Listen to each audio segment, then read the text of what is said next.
Oi, gente, tudo bem? Eu sou a Luli, do Lulivros, e hoje eu tô aqui pra mais um vídeo do Vai Cair na UFSC. É o segundo vídeo dessa série de 6 vídeos, onde eu vou resumir aí as leituras obrigatórias da UFSC 2024 desse ano. Eu vou fazer o vestibular, é por isso que eu tô fazendo esses vídeos, não sou formada nem nada. Sou só uma vestibulanda também que leu todos os livros, e como eu já tenho um canal pra falar de livros, nada melhor do que falar um pouco aí das obras obrigatórias da UFSC. A obra que eu escolhi para falar hoje é O Roteiro, o ano em que meus pais saíram de férias. E é bem interessante porque é a primeira vez que cai um roteiro cinematográfico, né, na UFSC. O que eu acho legal de ressaltar é a estrutura do roteiro, né, que é bem diferente, então talvez eles cobrem um pouco sobre a estrutura. Um roteiro, o que ele vai trazer? O roteiro ele precisa ser objetivo, porque ele é um documento em que toda a produção precisa ler e precisa entender o que tem que ser feito em cada cena, e os atores também. Então nele vai conter uma breve descrição da cena, falando se a cena é interna, se é externa, em que ambiente é, o que o personagem está fazendo. Por exemplo, falando desse roteiro em específico, tipo, antes de uma cena começar, aparece int, tipo INT, que quer dizer interna. Aí aparece, sei lá, sala de estar do apartamento do avô do Mauro. E aí aparece Mauro brincando com tampinhas. Então fala onde é, né? Qual ambiente, se é interno ou se é externo. E o que o personagem tá fazendo. Claro que não é uma super descrição da cena, porque a cena vai ser criada a partir da leitura do diretor e dos atores, mas o roteiro ele serve para localizar a cena para o filme poder ser evoluído. Outra coisa importante de falar é que um filme ele muda muito do roteiro para produção, né, para produto final. Então, eu particularmente acho que não vale a pena ver o filme, porque muita coisa vai ser diferente, e como a UFSC pediu pra gente ler o roteiro, é melhor, se você for ler ou ver o filme, melhor ler o roteiro em si, porque as informações mudadas no filme podem confundir um pouco a cabeça. Inclusive, no filme eles mudaram o nome da mãe do Mauro. Então tem bastante coisa diferente, então é melhor, se você for fazer alguma coisa, ler o roteiro em vez de ver o filme, porque as informações podem se confundir. Essa edição de roteiro que foi disponibilizada pela UFSC pra gente poder ler, ela é de uma coleção que chama Coleção Aplauso. O que é essa coleção? Essa coleção é um resgate de vários itens do cinema brasileiro, do roteiro, né? E junto do roteiro tem depoimentos de algumas pessoas que participaram da produção. Então tem tipo de roteirista, gente que participou do filme. E nesses depoimentos, em específico do ano que meus pais saíram de férias, eles falam que um filme muda muito, né? Isso é uma frase que eles falam nesse roteiro em específico, que um filme muda muito, que pode ser o próprio diretor ou até mesmo os próprios atores, né? Que mudam do roteiro pro produto final, que acabam improvisando ali na hora de fazer a cena, enfim, isso acontece, é bem comum mesmo. A UFSC provavelmente também quer que a gente preste atenção nesses depoimentos que são colocados nesse livro, né? Porque eles escolheram esse formato em específico. Nos depoimentos, eles já vão falar um pouco do filme e vão falar que o filme tem uma intertextualidade com a cultura judaica que é muito presente em, sei lá, praticamente o filme inteiro, e também com o futebol. Quando que meus pais saíram de férias, ele é contado por um menino, uma criança, muito fã de futebol, no contexto da ditadura. Então, o que eles falam nos depoimentos? Que é uma leitura nova de um assunto antigo, né? Eles trazem a questão da ditadura militar no Brasil pelo olhar de uma criança. Então, é uma representação bem interessante e bem diferente. Outra frase que eu achei interessante nesses depoimentos, que eu fui anotando assim que eu achava, né, interessante, aspectos, comentários interessantes sobre a estrutura, né, e o enredo do filme. Eles citam que o Mauro é o nosso personagem principal, ele tá sempre esperando. Então, o Mauro, ele gosta de jogar futebol, ele joga na posição de goleiro, então ele tá sempre esperando no gol, ele tá esperando os pais dele voltarem, porque os pais dele saíram de férias, então ele tá esperando, sabe? Ele tá sempre nessa posição de esperar. E durante o filme, o roteiro, né, no caso, eu percebi uma ligação muito forte, né? Aparece muito forte isso do relógio. Então aparece muito essa relação do relógio batendo. Nas cenas filma muito o relógio, né? Descreve no roteiro muitas cenas que focam no detalhe do relógio. Então isso tem um pouco a ver também do personagem do Mauro estar sempre esperando. E outra coisa interessante também sobre esse formato de roteiro da Coração Aplauso é que aparece tipo um storyboard, documento feito na pré-produção, em que o diretor pega o roteiro e desenha ele para as pessoas que vão participar do filme entenderem como ele quer que seja cada cena. Não é exatamente um storyboard, porque não é desenho e nem foto, tipo, representativa. São cenas do filme mesmo que eles, tipo, tiraram um print, enfim, foto, e colocaram dentro desse roteiro para ilustrar. Então também tem isso e é bem interessante, é bem diferente. Então vamos para o enredo do roteiro. A gente começa já na primeira cena vendo a relação do Mauro com o futebol. Na primeira cena ele já tá jogando futebol de tampinha. E aí os pais dele, apressados, né, começam a falar que eles precisam sair, que eles vão sair de férias e eles vão arrumar as coisas, tipo, muito rápido, eles precisam sair. E os pais dele estão muito tensos nessa primeira cena. E aí a primeira coisa que o Mauro pensa, que é o nosso personagem principal, é pegar os brinquedos dele, né? Então aí a gente já vê um pouco do que é a prioridade para a criança, né? Já que o nosso personagem principal é uma criança, a gente vai ver o mundo com os olhos dele. Eles saem ali apressados e tal. Enfim, eles vão, mostra eles viajando, eles vão num trajeto super longo. Durante o trajeto, o Mauro tá olhando pela janela, então mostra um pouco da situação atual do país. Eles veem muita característica do exército nas ruas, tanque de guerra, coisas assim, eles veem nas ruas enquanto eles estão no trajeto, né? Fala que o trajeto é muito longo, né? Demonstra aí durante as cenas. E os pais do Mauro estão levando ele para casa do avô, porque os pais precisam viajar, sair de férias, entre aspas, e eles vão deixar o Mauro com o avô. Quando eles chegam lá, eles passam por uma ambulância quando eles estão chegando. Guarda essa informação porque ela é importante, tá? E aí eles chegam, se despedem do Mauro, e o Mauro pergunta quando eles vão voltar, e o pai dele, meio sem pensar, fala que vai voltar na Copa, né? Enfim, então o Mauro entra, vai no prédio do avô, vai no apartamento do avô, toca, só que o avô não atende. Ninguém abre a porta pra ele, e ele fica ali esperando, esperando, esperando. O Mauro espera o dia inteiro na frente da porta do avô. E aí o vizinho do lado, que é o Shlomo, ele chega e ele começa a conversar com o Mauro, né? E aí ele descobre que quem é o avô do Mauro, que é o Motel, que mora ali naquele apartamento em que o Shlomo tá na frente. E aí ele acolhe o Mauro, leva o Mauro pra casa dele e tal. O que aconteceu? O avô do Mauro, o Motel, morreu. Nessa parte não fica muito explícito, né? Só mostra o Shlomo acolhendo ele e falando, tipo, ai, pobrezinho e tal, e corta pra cerimônia. A cerimônia é judaica, porque o Motel, que é o avô do Mauro, ele mora em uma comunidade judaica praticamente, né? É um prédio, pelo menos todos os personagens desse prédio que aparecem durante o roteiro são judeus. Então, o avô dele tem essa característica muito forte. A cerimônia fúnebre do Motel é judaica. E durante a cerimônia, o Mauro tá analisando as pessoas e aí um homem em específico chama a atenção dele, que é o Anatol, que ele tá com um curativo no pescoço e ele é tipo meio mal encarado e tal, tá meio mal encarado.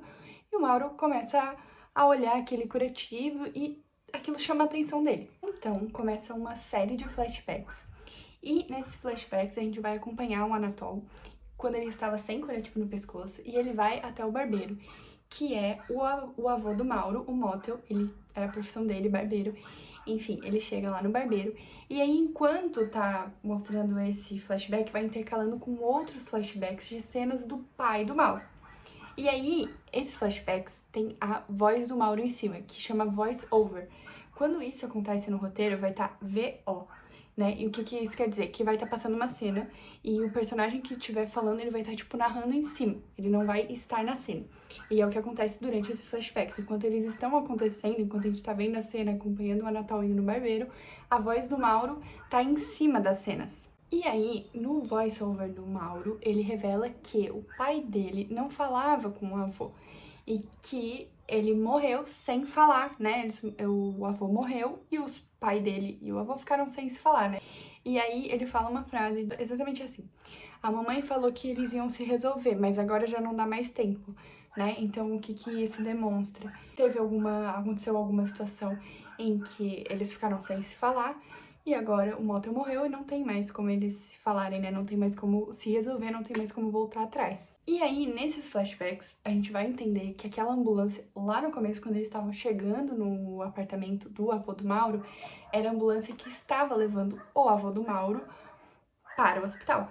E aí, o Mauro fala uma frase que é: a minha mãe tem razão, o meu avô não atrasava nem morto. Então, o que isso quer dizer? Que quando o Mauro chegou lá, o avô dele estava lá, só que na ambulância indo para o hospital. E o que aconteceu? O Anatol foi fazer a barba na barbearia do Motel, que é o avô do Mauro. E aí, o Motel teve um mal súbito, caiu no chão, e nesse mal súbito ele cortou o pescoço do Anatol. Então, por isso, do curativo. E aí, depois desse mal súbito, o ataque cardíaco, enfim, ele acabou falecendo. Então, aí a gente tem a explicação de como o avô do Mauro morreu e por que que o Anatol tem um curativo no pescoço. Depois dessa cerimônia, o Mauro vai para a casa do Shlomo e o Shlomo vai para a sinagoga, que é o templo judeu. Lá no templo judeu ele vai falar com um personagem que é o Rabino Samuel e eles vão começar a discutir sobre a questão do Mauro. Quem vai ficar com o Mauro, e aí o Rabino Samuel fala que os pais vão ligar logo, né? Enquanto isso, o Mauro está em casa e ele ouve, está na casa do Shlomo, no caso, e ele ouve o telefone do avô dele tocar. E aí ele vai tentar entrar no apartamento do avô pra atender, porque ele tá na esperança de que os pais dele liguem pra ele, né? Então ele acha que são os pais dele. E aí ele tenta abrir a porta do apartamento do avô, não consegue, e aí ele vai pra varanda, né? Tipo, tentar meio que pular de uma varanda pra outra. Só que quando ele chega na varanda, a Hannah, que é uma personagem criança também que habita ali o prédio, ela chega, pergunta o que ele tá fazendo, e aí eles têm uma disputa infantil, tipo, que ele fala que não vai falar, e a Hannah fala que se ele não falar, ela vai falar pro Shlomo o que ele tá fazendo. E aí ele fala que ele tava tentando entrar no apartamento do avô, e aí ela fala que o zelador do prédio tem a chave de todos os apartamentos. Então o zelador acaba abrindo o apartamento do motel pro Mauro. Quando o Mauro entra no apartamento do avô, o telefone já parou de tocar, claro, e a primeira coisa que ele faz é ligar pra casa. Quando ele liga pra casa, a gente vê uma cena, né? No caso, a gente lê a descrição de uma cena que mostra a casa dele sem ninguém, vazia, mas exatamente do jeito que tava quando eles saíram lá no começo, né? E o telefone toca, toca, toca, ninguém atende. Daí o Shlomo chega, vê que o Mauro está no apartamento do motel e aí ele começa a tampar todos os espelhos com um lençol, assim. Acho que é alguma coisa em relação a alguma coisa cultural mesmo, essa questão de tampar os espelhos da casa de uma pessoa morta. A partir daí, o Mauro vai ficar na casa do Shlomo e aí vai começar uma série de cenas mostrando a relação deles, com a voz do Mauro em cima, né? Com o voice-over aí do Mauro. Então o Mauro vai falar que o Shlomo, ele é um velho cheio de manias, que ele tem mania de deixar todas as luzes apagadas, de deixar as portas fechadas, de cantar no banho, ele tem uma árvore da felicidade que ele conversa todo dia, e aí o Mauro fala que ele fala mais com essa árvore do que com ele, então começa a mostrar um pouco a complicação da relação deles. E o Mauro, ele vê o Shlomo como uma figura muito estranha, então tudo que o Shlomo faz ele estranha, tudo que o Shlomo come ele estranha, que o Shlomo come peixe no café da manhã ele acha estranho, enfim. E aí, nessas cenas, a gente vai entender que os dois são muito resistentes. Então, o Shlomo, ele está muito resistente com o Mauro em relação a... Pô, o Mauro é uma criança, né? Tem uma cena que o Mauro faz xixi nessa árvore da felicidade, que ele tá, tipo, apertado, e o Shlomo tá no banheiro, e dá pra entender que tem só um banheiro, e ele acaba fazendo xixi nessa árvore da felicidade, e aí o Shlomo fica super bravo e tal. Então, tem um pouco da resistência do Shlomo de entender que o Mauro é uma criança, ele não queria que o Mauro estivesse ali, né? Ele não queria ficar cuidando dele, e tem a resistência também do Mauro aos costumes, né, do Shilomo, ao jeito que o Shilomo vê as coisas e age, o que ele come. O estopim dessa relação vai ser em uma cena em que o Mauro entra num quarto, que é um quarto que o Shilomo não deixa ele entrar. Quando ele entra lá, ele vê um talit, que é uma roupa religiosa judaica. E aí o Mauro veste e começa a brincar e tal. E quando o Shilomo chega e vê ele brincando, né, com um artefato da religião dele, ele fica muito bravo e dá um tapa na cara do Mauro. E aí nesse momento o Mauro sai correndo, e aí corta para uma cena do Shlomo lá na sinagoga, lá no templo judeu, tendo uma reunião com todos os outros. Lá na sinagoga, durante essa reunião, o Shlomo vai falar que lá naquele episódio em que o Mauro fez xixi, né, ele descobriu que o Mauro não é judeu, que o Mauro é goi. Goi é uma palavra quando a pessoa não é judeu. E aí tem uma fala engraçada nessa cena aí, quando o Mauro vai fazer xixi, o Shlomo fala assim, você é goi. E aí o Mauro fala assim, eu sou mineiro. Então tem umas coisas bem engraçadas nesse roteiro que mostra, tipo assim, a relação da criança com as coisas, né? Enfim, eles começam uma discussão lá, o que vai ser feito com o Mauro, porque o Shlomo fala que não aguenta mais e tal. E aí eles até levantam um ponto, né, do orfanato, de mandar ele pro orfanato, enfim. E eles começam a falar que o problema não é o Mauro, que o problema são os pais do Mauro que não voltam. E aí começa essa discussão dos pais do Mauro, começam a falar que eles estão envolvidos com política, daí eles começam a falar do contexto da época e tal, ditadura militar. E eles começam a falar que os pais do Mauro são comunistas, que tinha boatos, sei lá o quê, e eles começam meio que repreender os pais do Mauro por eles serem comunistas.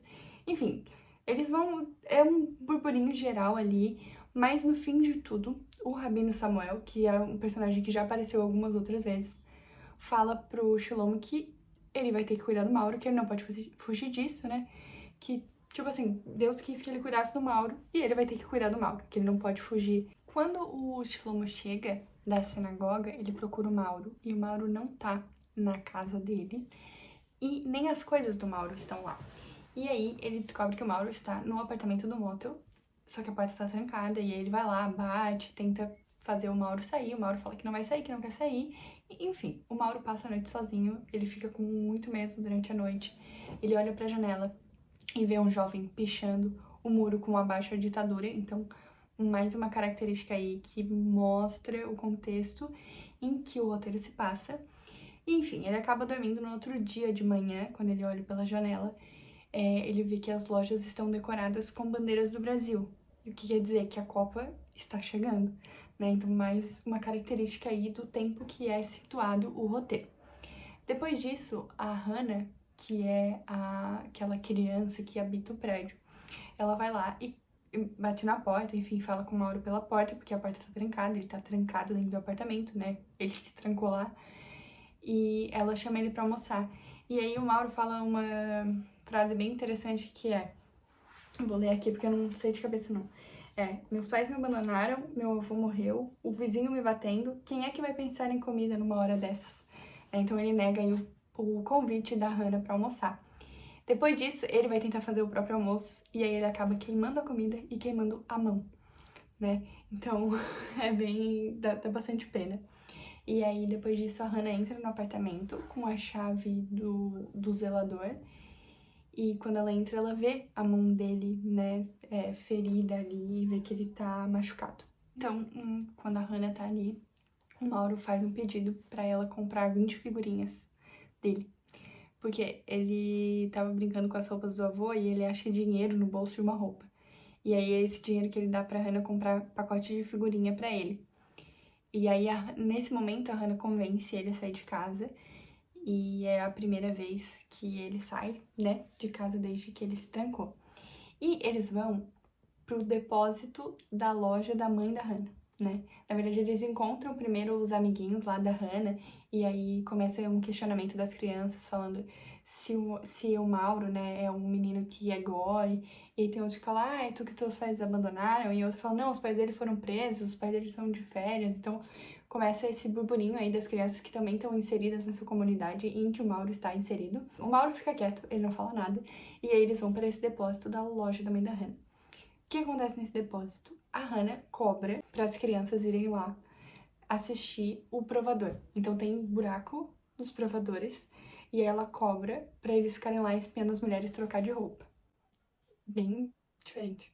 Então, a mãe da Hannah chega, ela vai embora, mas o Mauro fica com esses novos amigos. E aí esses novos amigos começam a sacanear ele, fugir dele, correr. E nessa fuga aí, correndo, o Mauro chega numa lanchonete. E quando ele chega na lanchonete, ele vê que as pessoas estão falando de futebol. E ele começa a conversar com as pessoas da lanchonete. E eles perguntam, tipo, onde ele mora, né?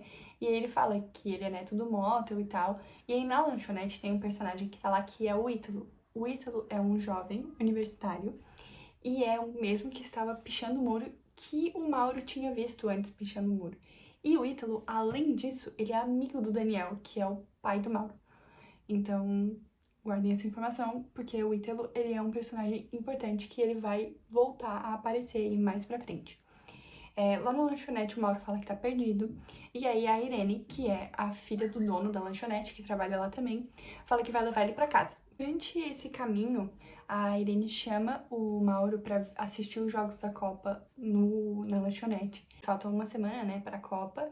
E aí o Mauro fala pra ela que ele não sabe se ele vai poder, porque talvez os pais dele já tenham voltado, né? Porque lá no começo, o pai dele tinha prometido que voltaria na Copa. Então é isso que tá na cabeça do Mauro. Quando ele chega no prédio, ele vai direto pro apartamento do avô dele. E aí o Shlomo aparece, convence ele a ir jantar e ele vai jantar com o Shlomo. Nessa hora que ele tá jantando com o Shlomo, no fundo tá tocando a Voz do Brasil. Então, também é outra coisa muito característica. Quando eu tava lendo o roteiro, fui notando todas as coisas que eu achava características do contexto, né, histórico em que o roteiro estava inserido. Então, a Voz do Brasil mostra aí mais uma característica desse contexto. Então a gente vai vendo aí a Copa se aproximando e o Mauro ainda não recebeu nenhuma ligação dos pais dele, não sabe nada dos pais dele. E aí vai mostrando que cada dia ele almoça em uma casa diferente lá no prédio, né? Que, como eu falei antes, o prédio é uma comunidade, né? Então todo mundo é muito próximo ali. Então ele almoça cada dia numa casa diferente e aí ele vai descobrindo mais coisas da cultura judaica, né? Por exemplo, ele descobre o que significa moishale, que é uma palavra que ficam chamando ele e ele não sabe o que significa. Então vai mostrando aí a aproximação dele com a cultura judaica, que lá no começo ele era totalmente à parte, e aí vai mostrando que ele vai se aproximando dessa cultura, que era a cultura em que o avô dele estava inserido. Então, chega o dia da Copa, o Mauro arruma todo o apartamento do avô dele, porque ele está na esperança de que os pais dele vão chegar, e aí a Hannah até convida ele pra ver o jogo na lanchonete, ele fala que não vai, porque os pais dele já vão chegar. Ele acaba vendo o jogo sozinho, no apartamento do avô dele, e aí o Shlomo chega, começa a assistir o jogo com ele, e aí o Brasil ganha, todo mundo tá feliz, mas o Mauro não está feliz, porque os pais dele não chegaram. Então, nesse dia, ele decide dormir na casa do Shlomo, e quando ele vai na casa do Shlomo, o Shlomo está arrumando as malas, e aí o Shlomo fala que vai viajar e que o zelador vai ficar cuidando dele. E aí, mais uma vez, o Mauro tenta ligar pra casa dele. Anteriormente, ele tinha ligado pra casa dele e tinha mostrado a casa intacta. E aí, quando ele liga dessa vez, mostra a casa toda revirada, né? Móveis quebrados, tudo revirado. Então, é mais uma característica aí que mostra os pais do Mauro como uma oposição à ditadura militar, né? Eles estavam sendo perseguidos. Aí a gente começa a meio que entender o porquê dessas férias, né, dos pais dele. Então tem o segundo jogo da Copa, dessa vez o Mauro assiste na lanchonete, com os amiguinhos dele, né, a Hannah e os outros amiguinhos que ele conheceu anteriormente, depois eles vão jogar futebol, e aí eles colocam o Mauro no gol, porque falam que o Mauro é ruim de bola, e aí o Mauro fica bravo de estar no gol, daí ele pega e se senta, assim, né, bravo. Depois eles vão juntos pro depósito lá da loja, né, assistir os provadores. Os meninos, os que estão com ele, acabam pegando provadores que tinham idosas, e aí o Mauro tá num provador que entra uma jovem, e aí a Hannah tampa a visão, e aí ele fica brabo, e aí ele vai pra casa, assim, determinado que ele vai enfrentar as pessoas, que ele não vai mais ter medo de ninguém. Quando ele chega no prédio, o Shlomo já voltou de viagem, e tem um ponto muito característico dessa cena, que ele encontra o saco de botões que ele deixou em casa lá no começo. do roteiro, né? Quando ele foi pegar os brinquedos dele, ele deixa um saco de botões e o Shulomo trouxe esse saco de botões. Então ele começa a questionar o Shulomo se ele viu os pais dele, conversou com os pais dele, e aí o Shulomo não fala nada, ele meio que desvia a conversa, assim, não quer falar nada pro Mauro. Depois disso, aparece uma cena em que o Shulomo tá tendo uma conversa séria com o Mauro, mas essa cena a gente não consegue ouvir, né, ou ler o que eles estão conversando. O barulho dessa cena, né, o som, é descrito como o barulho da rua, né, então eles estão tendo uma conversa ali e a gente não sabe do que se trata. Então, depois disso, o Shulomo leva o Mauro até o Ítalo, que apareceu lá antes, que é o amigo do pai dele. O Ítalo tá na faculdade, ele cursa odontologia, e quando o Mauro chega lá, o Ítalo convida o Mauro pra ver jogo com eles. E aí, enquanto isso, o Shulomo entrega uma carta discretamente pro Ítalo. A gente não sabe ainda do que essa carta se trata. E aí o Shulomo também fala pro Ítalo que não sabe mais onde procurar os pais dele, que não encontra. E aí o Ítalo fala pra ter calma que eles vão achar. Então, nesse momento, a gente entende que o Shulomo foi até a casa do Mauro pra procurar os pais dele e acabou não encontrando eles lá. Então a gente tem aí um pouco de passagem de tempo com o Mauro anotando alguns placares de jogo da Copa. E aí chega um evento no roteiro que é o jogo de italianos contra judeus que tem lá na comunidade. E aí o Ítalo, que é aquele personagem que a gente já sabe quem é, ele joga pelos italianos. E a Irene, que é outra personagem que a gente também sabe quem é, torce pelos judeus. Mesmo ela não sendo, ela não é judaica, fala que ela é grega, mas que ela torce pelos judeus, nesse jogo em específico. E aí o Mauro assiste o jogo e ele fica encantado com o goleiro do time dos italianos, né, da comunidade italiana, no caso, que é o Edgar.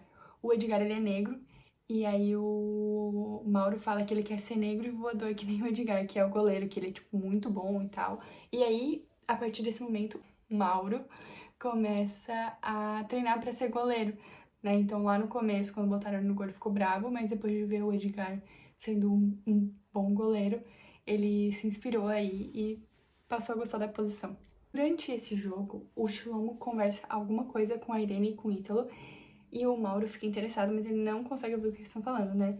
Então, dá a entender que ele tá falando alguma coisa dos pais do Mauro. Não sei, a gente também não sabe o que é. Depois desse momento, a gente vai ter uma passagem de tempo no roteiro, que vai ser de cenas intercaladas de lance de partida de futebol, de torcida, do Mauro anotando os placares. Então a gente vai dar a entender aí que o tempo passou. Então, o Mauro, durante essa passagem de tempo, a gente vê que o Mauro está jogando na posição de goleiro e treinando. E aí mostra um jogo em que ele tá de goleiro. E aí ele vê um Fusca azul igual que os pais dele têm. E ele fica olhando e aí a Hannah dá uma rasteira nele. Nesse momento que a Hannah dá uma rasteira nele, um menino do outro time fala tinha que ser judeu. E aí a Hannah bate nele, e daí começa uma briga generalizada, enfim. Enquanto tem essa briga, o Mauro levanta e corre atrás do Fusca azul. E aí ele vê que tem mala na parte de trás, então, né, ele começa a seguir esse Fusca azul na esperança de que seja os pais dele. E o Fusca azul estaciona na frente, né, do prédio do avô dele. Só que quando abre a porta, quem sai é uma mulher coreana. Então o Mauro fica muito desapontado, ele volta chorando pra casa, né? Muito frustrado de não ser os pais dele. Depois disso, quando o Mauro tá em casa, a Hannah chega e dá pra ele a última figurinha que faltava pra ele completar o álbum e tal. Então a gente vai vendo aí a aproximação deles, né, em relação de amizade. No começo eles tinham uma disputinha, mas eles vão ficando cada vez mais próximos. Depois disso, o Shulomo vai levar aí o Mauro para uma cerimônia religiosa na sinagoga, uma cerimônia judaica. Nessa cerimônia, ele até usa aí o Mauro para ganhar dinheiro dos fiéis, né? E aí, durante essa cerimônia, o Ítalo, que tava lá, entrega um bilhete pro Shulomo. E a gente não sabe do que se trata esse bilhete, né? Como a gente tá vendo a história sobre o olhar do Mauro, a gente vai descobrindo as coisas com ele. E nesse momento em que o bilhete é entregue, o Mauro fica muito intrigado, porque ele não sabe o que é, né? E a gente também fica intrigado, porque a gente também não sabe o que é. Então eles estão em uma festa na sinagoga, e aí as crianças estão brincando, e elas veem a tropa de choque passando. E aí as crianças saem correndo pra ver onde estavam indo, e aí a tropa de choque chega na faculdade. Todas as crianças voltam correndo, mas o Mauro fica, e aí ele vê vários estudantes sendo presos, né? Então aí mais um elemento que demonstra o contexto em que a história se passa. E aí, nesse momento, o Edgar chega, o Edgar, o goleiro que encantou o Mauro, ele chega e salva o Mauro, leva ele pra casa. Quando o Mauro chega em casa, ele sai do elevador e ele ouve um barulho. E aí, quando ele vê o Ítalo, o estudante que a gente já conheceu, ele tá escondido na escada, ele tá machucado, ele levou uma cacetada na cabeça. E aí o Mauro acolhe ele, leva ele pro apartamento do vô dele. E aí começa uma passagem de tempo dos dois juntos, né? Então mostra o Mauro fazendo o café da manhã pra ele, e ele faz o café da manhã do Shlomo. Então vai mostrando aí meio que o Mauro pegou as manias do Shlomo, né? Lá no começo ele era tão resistente às manias e ele acabou adotando algumas delas. Depois disso, aparecem os policiais chegando no apartamento do motel, né? Tipo, batendo na porta, e eles estão atrás do Shlomo. Quando os policiais chegam, o Ítalo se esconde, e aí acontece que os policiais acham o Shlomo e levam ele. E aí, nesse momento, o Mauro vai... E o Ítalo vai atrás, né? Nesse momento em que o Shlomo é preso, o Ítalo vai atrás deles. E o Mauro vai pra sinagoga avisar o Rabino Samuel que o Shlomo foi preso. E aí o Rabino Samuel fala que ele vai cuidar disso e que é pro Mauro voltar pra casa. Então o Mauro vai pra casa, ele vai pra casa do Shlomo, e ele começa a cuidar da casa do Shlomo, exatamente com as manias que ele descreve que o Shlomo tem lá no começo, né? E é bem interessante essa parte, né? Porque mostra que realmente ele adquiriu, assim, o jeito de viver do Shlomo, né? De tanto conviver com ele. Então chega o dia, né, da final da Copa, e aí, quando esse dia chega, começa a mostrar várias cenas, né? Começam a mostrar os cenários, e um deles que aparece é a faculdade, mostra o centro acadêmico de odontologia, que é a faculdade que o Ítalo faz, e ele tá completamente destruído. O Mauro fica esperando na frente do prédio um Fusca azul, né? Esperando que os pais voltem, porque eles falaram que iam voltar na Copa, e já é o último dia da Copa. Então, frustrado, ele vai pra lanchonete junto com a Hannah ver o jogo. E aí, enquanto eles estão na lanchonete, eles veem um táxi passando. E aí a Hannah grita que é o Shlomo. Então o Mauro sai correndo, vai até o prédio. Ele chega no apartamento, o Shlomo encontra realmente ele lá. E aí o Shlomo leva ele até o apartamento do avô, né? Até o apartamento do motel. E lá ele encontra a mãe dele. A mãe dele tá sob cuidados médicos, ela tá bem mal. E ele pergunta do pai dele. E aí a mãe dele fica meio tensa, assim, segura o choro. E aí ela fala, ele tá sempre atrasado.